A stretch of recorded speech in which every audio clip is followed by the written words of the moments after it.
a rock the size of Texas, 600 miles wide, 100 miles deep, massing more than the combined weight of every human who has ever lived, multiplied by 1 billion. It is, right now, at this moment, somewhere past the orbit of Mars, and it is coming, and you have 24 hours. Here is exactly what happens next. Before we go further, if you have not already, this is the part where you hit subscribe. We do this every single day. One question that keeps you up at night. One video. No filler. We will see you on the other side of this. First, the scale. Because until you understand the scale, you will not understand what is about to happen. Texas is roughly 800 miles across and 800 miles tall. Now take that and turn it into rock. And not just any rock. Iron, nickel, the densest material in the solar system, compressed by 4.5 billion years of gravitational pull. The asteroid that ended the dinosaurs, the one we measure every other extinction event against, was 6 miles wide. This thing is 100 times that. In mass, it is not 100 times. It is 60,000 times. It is not a meteor. It is not even a planet killer. It is a small moon, and it is on a collision course with our home. And the energy it carries. Let us not use megatons. Megatons are a human unit. They are for things we built. Instead, let us say this. The kinetic energy of this object is equivalent to every nuclear weapon ever manufactured by every country on Earth, ever, multiplied by 10 million. And that number is conservative. That is the energy locked in motion. The moment it touches our atmosphere, all of it, all 10 million times every bomb we ever made, is going to be released in a single, instantaneous moment. There will be no warning. There will be no second chance. Now, the part that should terrify you the most. We would have known. We would have had years, possibly decades, of warning. NASA Near-Earth Object Survey has catalogued almost every asteroid larger than a mile across, and this one cannot be hidden. So the moment of discovery would not be the moment of impact. The moment of discovery would be the moment the world starts to count down. And once the math is certain, once the trajectory is locked, once there is no room for hope, the clock starts, and it does not stop. Hour 1. The asteroid crosses the orbit of Mars. The news breaks. Within minutes, every government on Earth is in emergency session. The United Nations Security Council convenes. The space agencies of the United States, Russia, China, India, Europe, all of them go to maximum alert. Phone calls are made that have never been made before. And the first question on every agenda is the same. What can we do? The answer, which no one wants to say out loud, is nothing. We have no defense. We have no technology. We have no plan. We have 23 hours and 59 minutes, and we are going to spend most of them watching. Hour 6. The object is now visible to the naked eye after sunset. A faint, steady, unnatural light that does not twinkle like a star. Astronomers begin live streaming. They post the live position to social media, and within minutes the post has been seen by every connected person on Earth. Stock markets do not crash. They simply close. Banks close. Airports close. The internet does not crash, but it slows millions of people all at the same time, trying to find the same information all at once. The President of the United States addresses the nation. So does the Pope. So does the Dalai Lama. So does every spiritual leader, every president, every prime minister.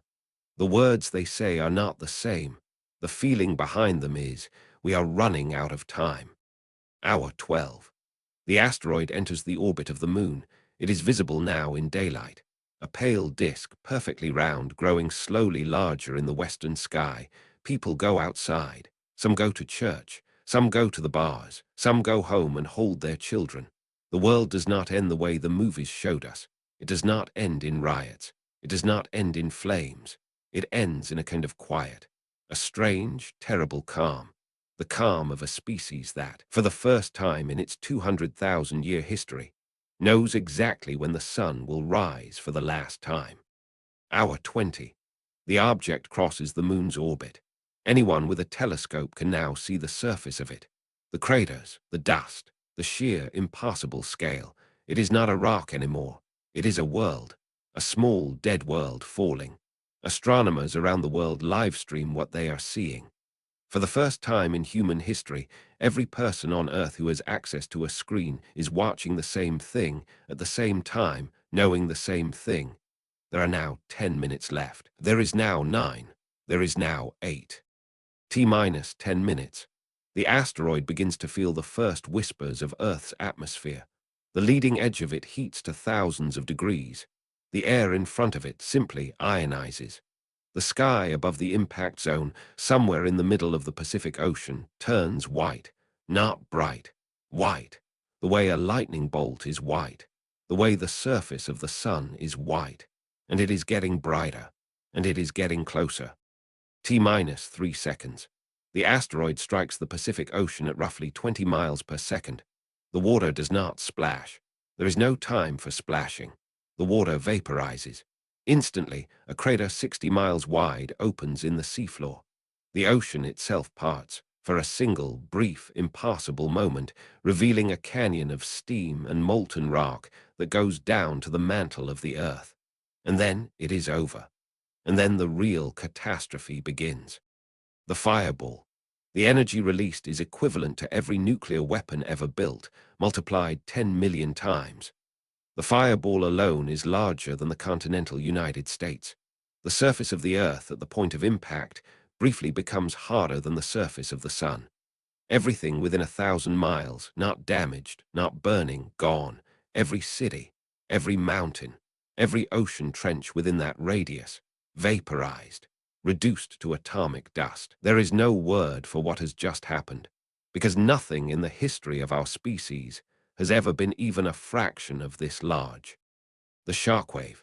The blast sends a pressure wave through the Earth's crust at the speed of sound, through rock. Within an hour, every volcano on the planet erupts simultaneously. Not most of them, every single one. From the Ring of Fire to the Mid-Atlantic Ridge, magma bursts through the crust.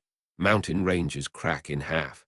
Cities 1,000 miles away experience quakes that measure 15 on a scale that was never designed to go that high. The crust of the Earth ripples, briefly, like the surface of a pond. The tsunamis. The Pacific, in the moments after impact, sends a wall of water a mile high racing toward Asia, Australia, and the Americas. It arrives in minutes. The Atlantic gets a wave that hits Africa, Europe, and the east coast of the United States within the hour. The sound, a deep, subsonic, endless roar, is heard, in some form, by every living creature on the planet. It is the loudest sound Earth has made in 4 billion years. The ejector. The impact launches trillions of tons of vaporized rock into the upper atmosphere. It circles the planet. It re-enters. The sky, from horizon to horizon, becomes a rain of fire. Every forest on Earth in every continent ignites within days. The firestorm alone releases so much carbon, so much smoke, that a nuclear winter begins.